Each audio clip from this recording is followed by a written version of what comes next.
Hey, how goes it? All good, all good. So today's episode is based on the Duke of Wellington by Francisco de Goya, and the sources for this week's episode are the National Gallery website, Goya by Robert Hughes, and the Museo del Prado website.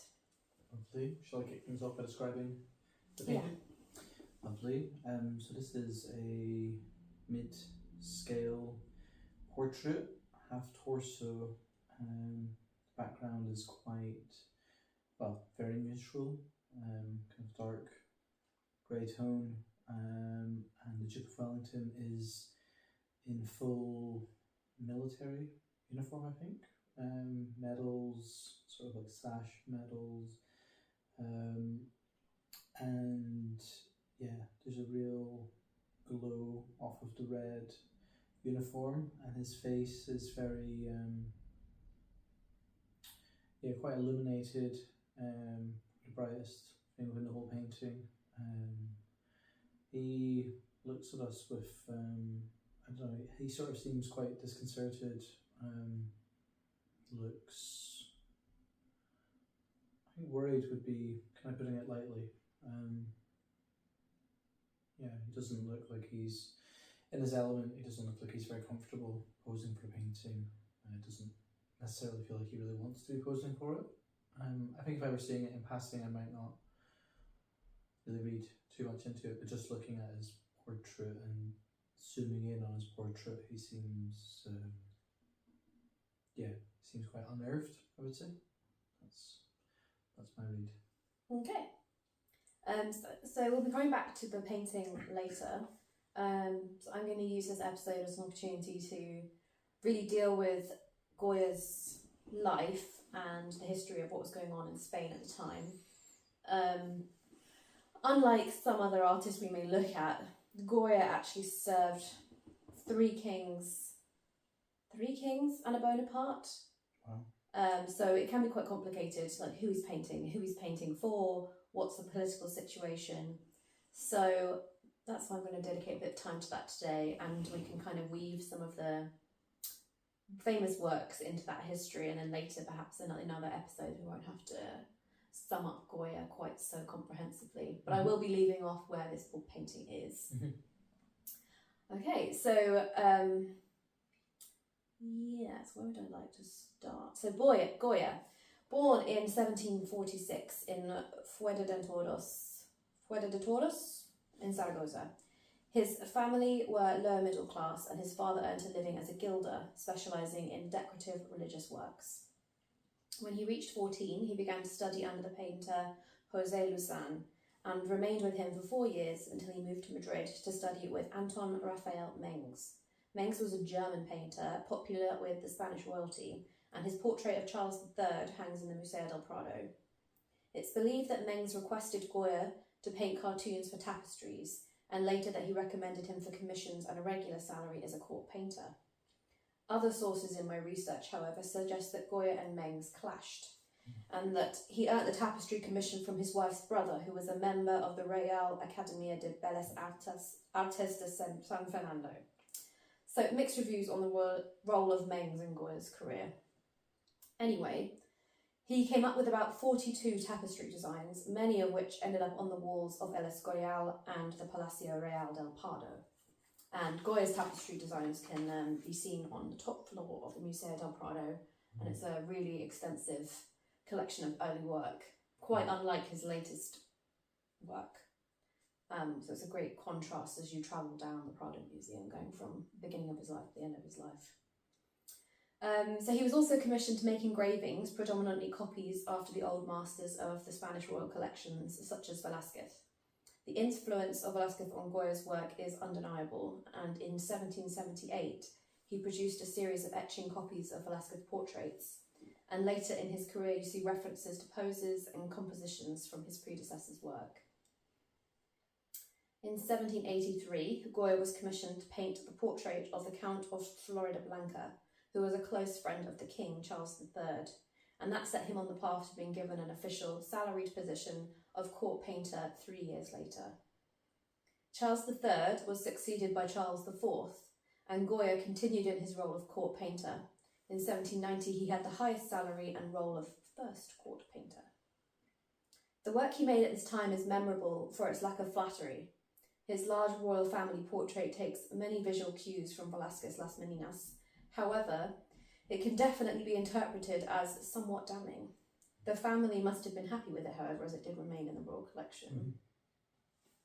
However, contemporary interpretations see the work as satirical, which was by no means unlike Goya.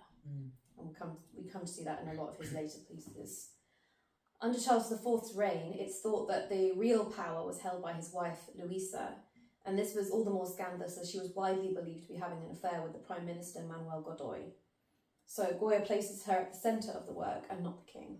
She also takes up more of a domineering space in the work. Not only is she front and centre, but her body language is far more powerful.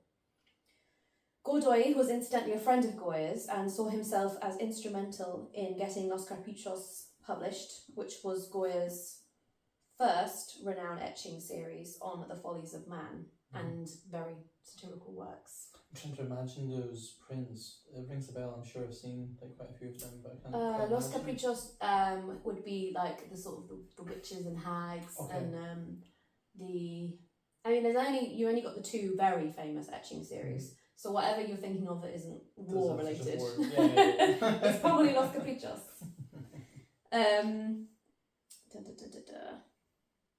Godoy was also reported to be, but unverified, to be the person who commissioned the Naked Martyr, which is considered to be Goya's most scandalous painting, as the naked woman bears no reference to any Venus or allegorical figure. She's simply a naked woman with no disguise of allegory. I always had, I think I had a few misconceptions about that painting. I sort of felt that maybe it was like a myth, or it was just something that was rumoured, or someone just pointed me completely in the wrong direction of it. But I remember hearing like years ago that he was commissioned to paint her clothed, and then he painted her unclothed for himself or something, like secretly. So that was like there was like some sort of rumbling of that it was like. I've heard that. I think there's a lot of theories around the Naked Martyr, and I don't know which sources are the most reliable, because I feel like there's a lot of like hearsay about it, and I think the way it's painted doesn't really help with that interpretation that he maybe invented her, because like her head just seems very much sort of placed on her shoulders. She doesn't really have any neck in the also naked like portrait. the hips. I feel like the stomach and hips just seem like completely objectified. Like it just doesn't seem possible. Her anatomy just seems kind of impossible. It's a very strange painting. It also doesn't really sit within the rest of his work. Also, like it's like I can't see any other nudes. But it's not like he painted loads of other nudes that we have to compare it to. So it could just be that really wasn't his forte. Yeah. So, wider context. In 1805, Napoleon had crushed the combined forces of Austria and Russia at Austerlitz, and he then turned his attention to Spain. Spain had been repressing all news on Napoleon's progress, using the Inquisition to find and punish all links of information on the topic. Charles IV had a secret treaty with Napoleon that they would invade and divide Portugal together, leaving Spain untouched. However, hindsight is a wonderful thing, and we now know that Napoleon was not one to honour an agreement and miss out on gaining lands and power. So, Napoleon started moving French troops into Spain to prepare for the Portuguese invasion, or so they assumed. Before long, 50,000 French troops formed what is called an unbroken chain from Bayonne to Madrid. More continued arriving, and soon the number reached 100,000, and the Spanish royals continued about their business. In fact, Fernando, firstborn son of the king and queen, hated Prime Minister Godoy and his mother so much that he had attempted several coups, finally successfully, and then the king rescinded his abdication, and it was decided that only their ally Napoleon could arbitrate this dispute, with Spain descending into chaos. Napoleon called them all to neutral territory across the border in France, told Fernando to abandon the crown for his father, then told his father that he was taking the throne and the family were not to return to Spain. Tensions are beyond running high. Yeah.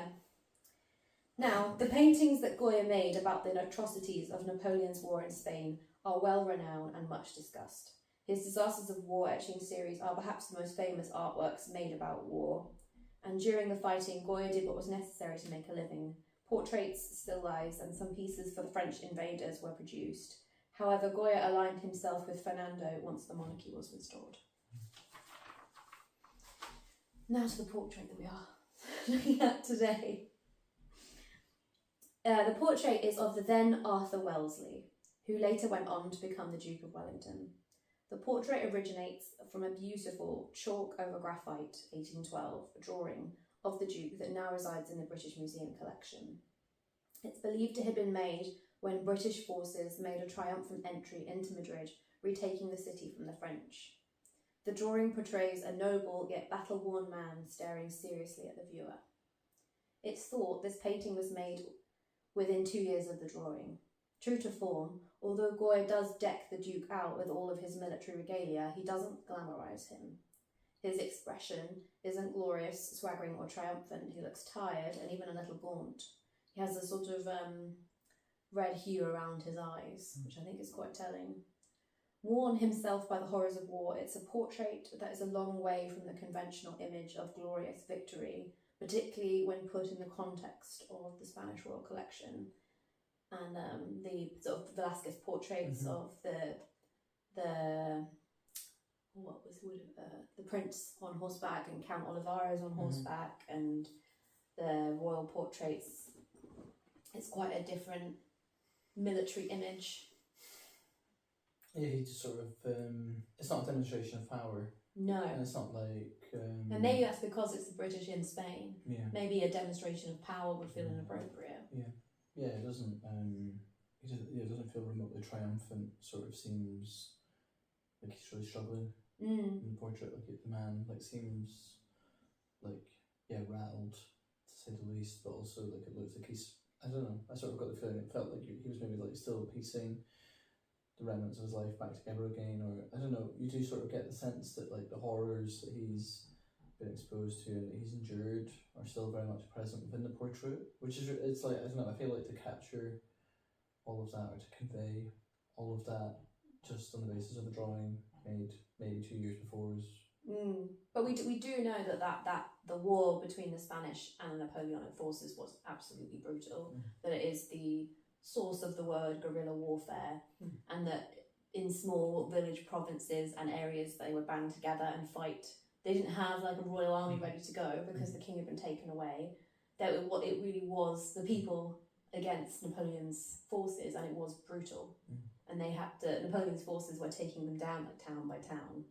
So one can only imagine what was seen by Arthur Wellesly, then Duke of Wellington. The chalk drawing is also the basis for a large portrait of the Duke on horseback by Goya. However, it's not regarded to be one of Goya's best, partly due to the bad condition of the work and also the fact that it's painted over another piece, which is thought to be an abandoned portrait of Joseph Bonaparte. Joseph Bonaparte was Napoleon's brother, who he set up in Spain to rule.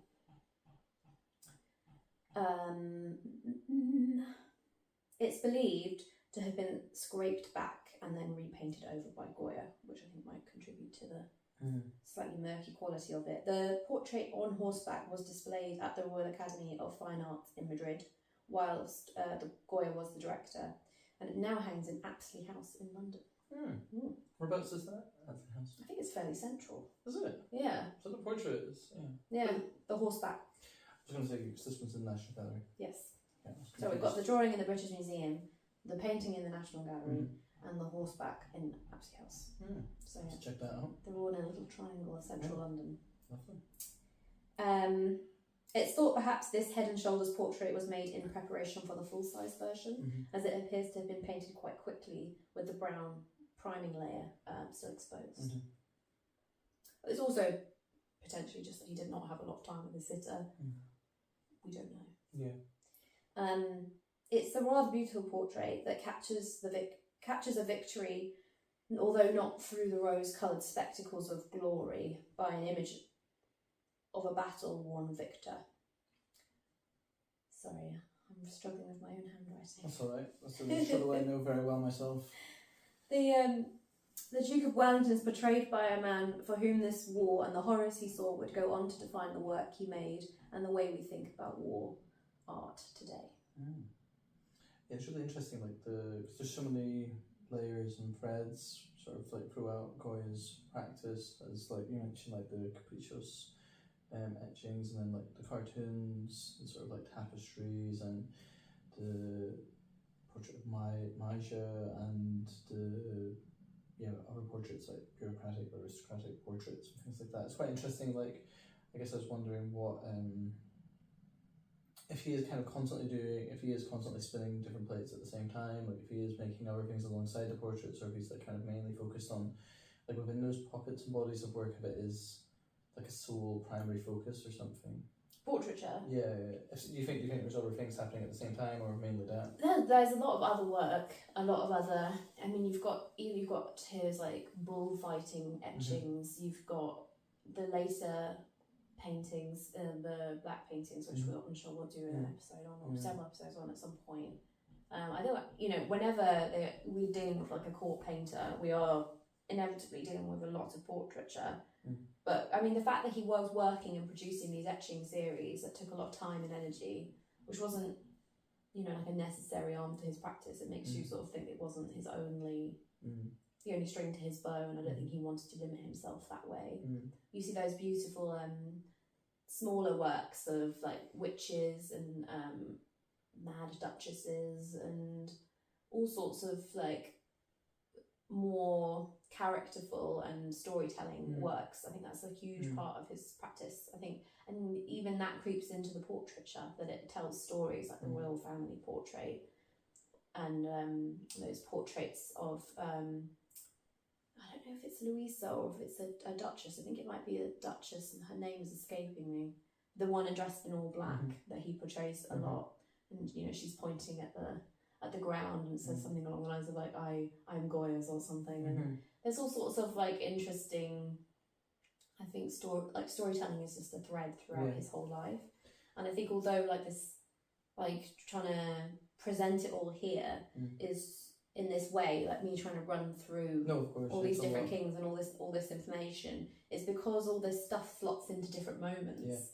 It's sort of like chunks of work that was produced at different times with different kings, with different objectives, and it's sort of like a bit of an info dump, but hopefully it kind of puts some of that work into its proper drawers. Wait, so what year was this one made again? The one that we're looking at? The one we're looking at today is, oh gosh, I haven't written it at the beginning. I might have it on the website. See? I definitely have it written in I've this. got it, I think.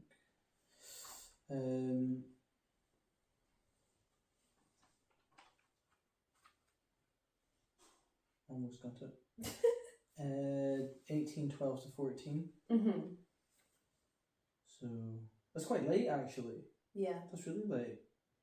Because he passed away in 1828, so 16 years before he goes. Yeah, that's interesting. That it's quite late because the disasters of war were quite late as well.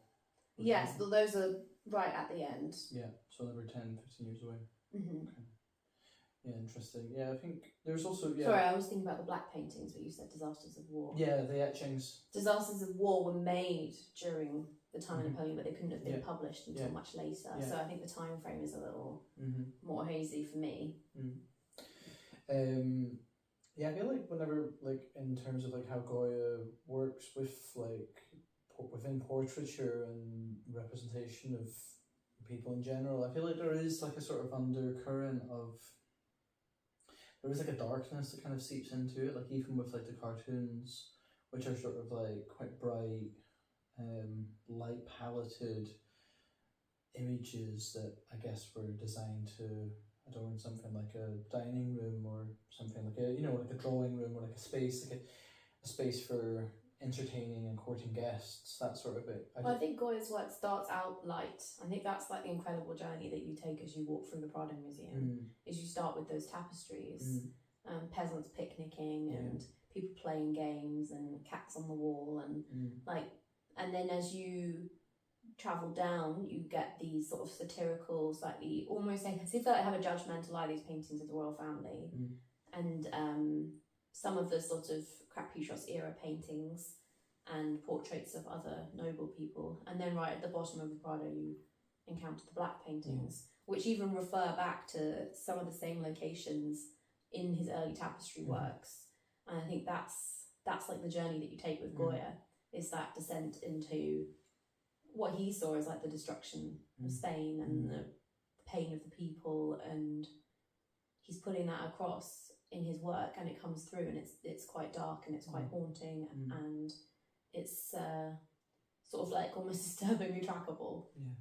I think the darkness was even there in the cartoons, like quite early on, like in the portraits of the children, for example. I have this image in my head of kids sort of playing like cowboys or something, and they're like the kids have got like toy guns and stuff, and there's like a portrait of, I think there's 4 kids in the image, and one of them is like one child is on top of another child, legs around the neck, so he's sitting on the shoulders of the other one, and there's a kid sort of like down in the bottom left and the kid on the right. But there's something in the portraits, there's like there's a real intentional awkwardness or something in the portraits, and like in the eyes there's like a real intensity in the eyes, and I guess just like sort of like overall kind of like eerie quality within those, like even though it is earlier, and like to look at the whole image, there's not really a sense of foreboding in the overall image, but more like close up, like right in on the I think it's fair to say he always has like a characterful and satirical eye that defines his work, but one can't deny that it gets darker. No, it does. It's not always the same pitch. It definitely continues on down, I guess. Yeah, 100%. I mean, he's in the time of the Inquisition, he's in the time of like coups between the royal family and like scandals, and I'm sure there's like, along with like the idea that you could just report a neighbour and they would be arrested and tortured is not is an unsettling time in which to live, isn't it? Yeah. No, definitely. Yeah, it's interesting. This whole episode is making me really want to return to Prado now. I'm like itching to return and go back, and like it's a very good idea.